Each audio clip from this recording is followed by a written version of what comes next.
미카엘과 그의 사자들 교회 107번째 설교를 시작하겠습니다. 요한복음 20장 19절로 23절까지 보겠습니다. 이날 곧 안식 후 첫날 저녁 때에 제자들이 유대인들을 두려워하여 모인 곳에 문들을 닫았더니 예수께서 오사 가운데 서서 가라사대 너에게 평강이 있을지어다. 이 말씀을 하시고 손과 옆구리를 보이시니 제자들이 주를 보고 기뻐하더라. 예수께서 또 가라사대 너에게 평강이 있을지어다. 아버지께서 나를 보내신 것 같이 나도 너희를 보내노라. 이 말씀을 하시고 저희를 향해 숨을 내쉬며 가라사대 성령을 받으라. 너희가 네 죄든지 사하면 사해질 것이요 네 죄든지 그대로 두면 그대로 있으리라 하시니라. 아멘. 태초에 인간이 창조되었을 때 그들에게는 두려움이라는 것이 없었습니다. 왜냐하면 인간이라는 존재 자체가 자기 가치를 염두에 둘 수 없는 그런 절대 의존적 존재로 창조되었기 때문입니다. 창세기에서 인간이 하나님의 형상으로 창조되었다는 말씀은 하나님과 비슷한 존재로 창조되었다는 말이 아니라 하나님과 똑같은 존재로 창조되었다는 것입니다. 인간이 하나님의 형상으로 창조되었다는 말에 대해서 잘 이해해 둘 필요가 있습니다. 고린도후서 4장 4절 보았습니다. 그중에 이 세상 신이 믿지 아니한 자들의 마음을 혼미케 하여 그리스도의 영광의 복음의 광채가 비치지 못하게 함이니 그리스도는 하나님의 형상이니라. 아멘. 여기 예수 그리스도가 하나님의 형상이라는 말이 나옵니다. 그 말은 그리스도가 하나님과 비슷한 존재라는 말이 아니라 하나님이시라는 말입니다. 그런데 예수님께서 성육신 하신 상태에서 어떻게 하나님의 형상을 닮은 삶을 사셨습니까? 자신을 완전히 비우시고 하나님께서 그 영광으로 예수님 안을 채우심으로 하나님의 형상의 삶을 사신 것입니다. 마찬가지로 인간이 하나님의 형상으로 지어졌다는 것은 인간이 대단한 능력을 가진 존재로 창조되었다는 말이 아니라 인간이라는 존재는 자신을 완전히 비워낸 상태에서 하나님의 말씀으로 그 안을 채워 살아야 한다는 존재였다는 말인 것입니다. 피조물에게서 하나님의 생명력이 차단된 상태를 성경은 죽었다라고 표현합니다. 그 죽음이 두려움을 동반하여 인간에게 들어닥치는 것입니다. 히브리서 2장 15절을 보았습니다. 또 죽기를 무사함으로 일생에 매여 종노릇하는 모든 자들을 놓아주려 하심이니 아멘.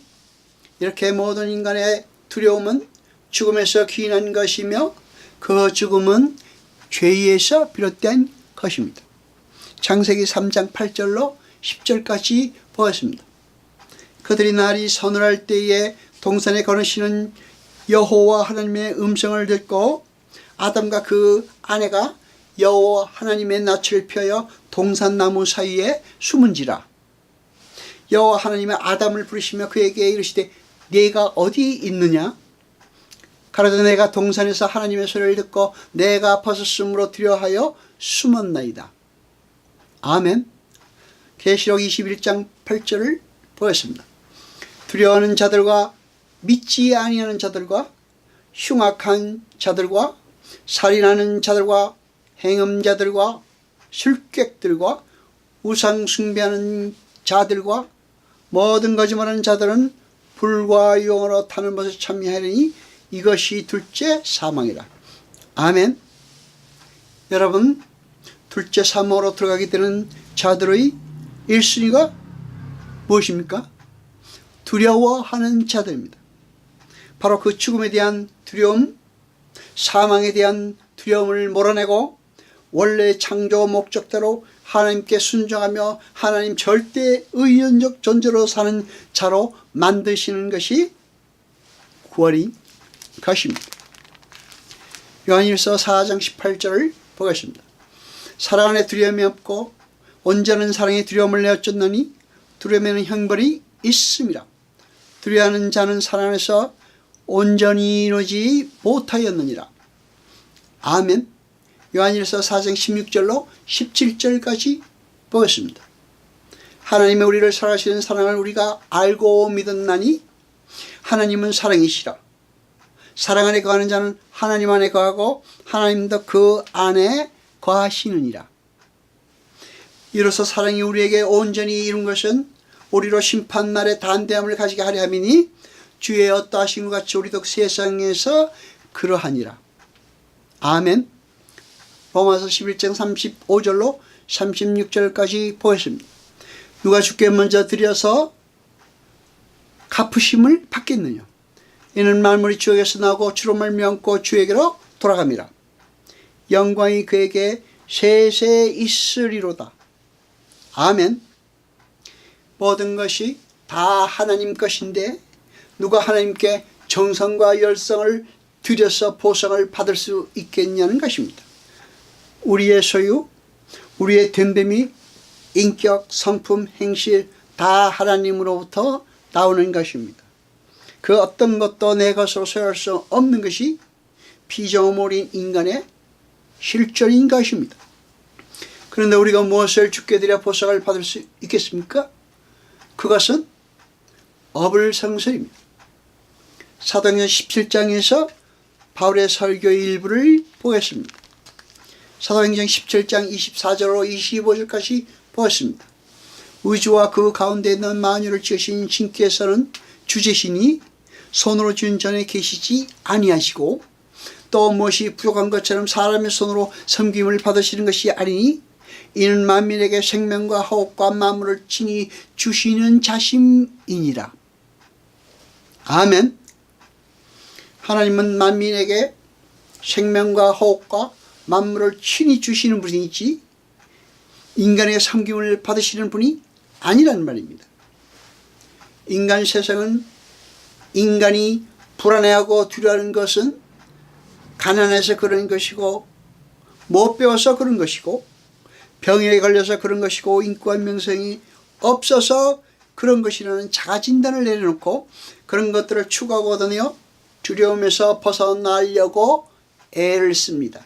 그리고 그렇게 부추깁니다. 그러나 그러한 것들이 아무리 많이 주어져도 인간은 두려움에서 벗어날 수 없습니다. 두려움의 뿌리는 죽음인데 궁극적으로 죽음이 해결되지 않은 상태에서 그 어떤 것도 그 두려움을 해결할 수 없습니다. 여러분, 구약 성경에서 거짓 선지자들의 특징에 대해서 기술해 놓은 부분을 알고 계십니까? 거짓 선지자들의 특징이 바로 평강을 전하는 것이었습니다. 거짓 선지자들도 평강을 전하고 에레미야도 평강을 전합니다. 그런데 에레미야가 전한 평강에는 전제가 포함되어 있습니다. 무엇입니까? 바로 형벌입니다. 이스라엘이 바벨론 포로로 잡혀가 형벌을 받은 후, 즉 공의가 채워진 후에 평강이 임할 것이라는 말입니다.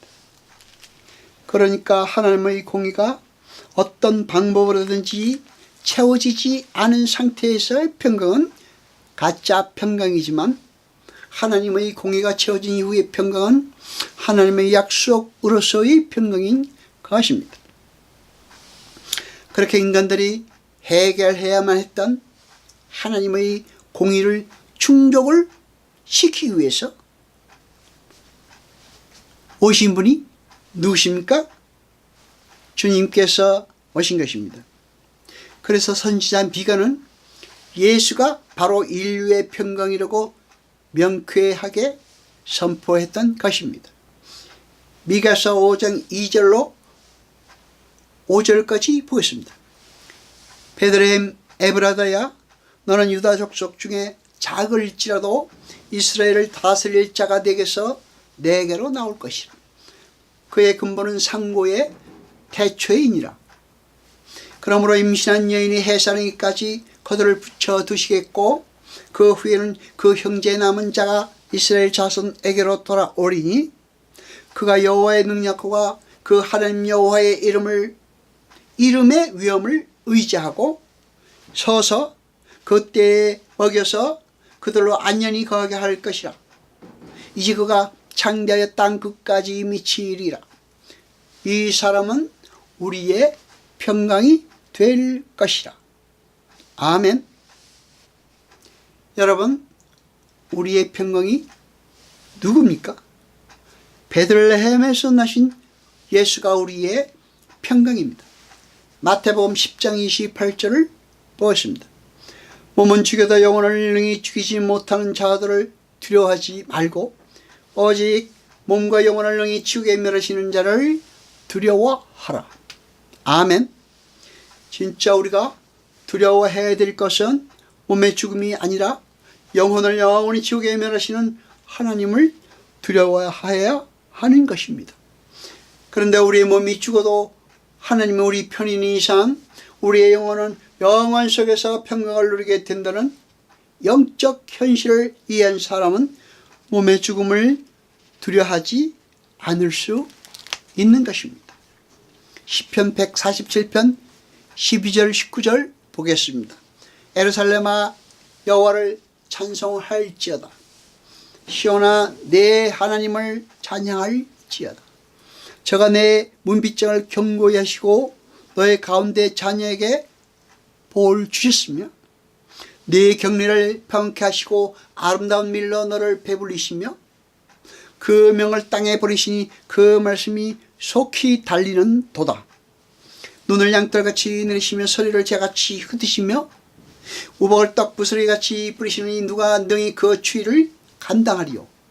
그 말씀을 보내사 그것들을 녹이시고 바람을 불게 하신 즉 물이 흐르는 도다. 저가 그 말씀을 야곱에게 보이시며 그 율례와 규례를 이스라엘에게 보이시는 도다. 아멘.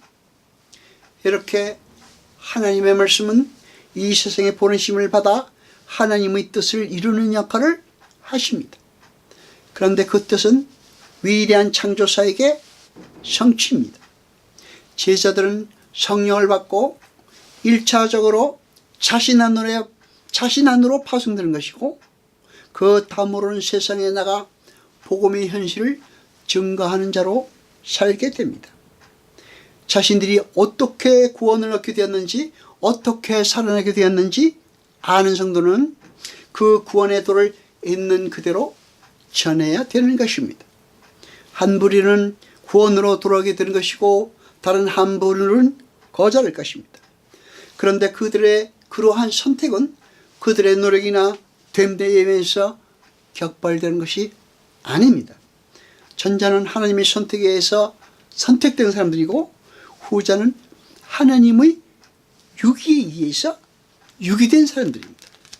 그런데 모양새로는 성도의 전도 행위에서 어떤 존재는 죄가 사해지고 어떤 존재는 죄가 그대로 있게 되는 것으로 나타나는 것입니다. 그러나 하나님이 다 하시는 것입니다. 그런데 성도들의 삶이, 성도들의 몸이, 성도들의 입이 하나님의 구원의 도구로 쓰이게 되는 것입니다. 그렇게 성도는 예수 그리스도가 그러하셨던 것처럼 자신을 부인당하고 하나님의 도구로 쓰이게 되는 것입니다. 고린도후서 3장 3절을 보겠습니다. 너희는 우리로 말미암아 나타난 그리스도의 편지니 이는 먹으로 쓴 것이 아니요 오직 살아계신 하나님의 영으로 한 것이며 또 돌배에 쓴 것이 아니요 오직 유구의 신비에 한 것이라. 아멘.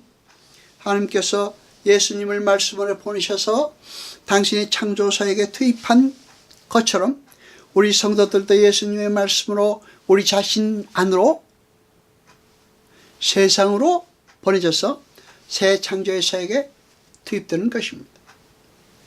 그런데 그 새 창조 사역은 하나님께서 시작하시고 하나님께서 완성하시는 것입니다. 그래서 우리는 우리의 실수와 실패와 모자름의 자리에서도 평강을 누릴 수 있는 것입니다. 따라서 우리는 세상 속에서 당당해야 합니다. 그 어떤 일에도 흔들릴 필요가 없습니다. 두려워할 필요가 없습니다. 우리의 미래는 이미 완료되어 있습니다. 그것이 평강입니다. 여호와 아버지 하나님, 거룩하시며 세세토록 영광과 찬송 받으셔서 말씀을 들 때 깨닫게 하시고 우리로 진리를 알게 하소서. 이 모든 것 감사드리며 우리 주 예수 그리스도 이름으로 기도드리옵나이다. 아멘.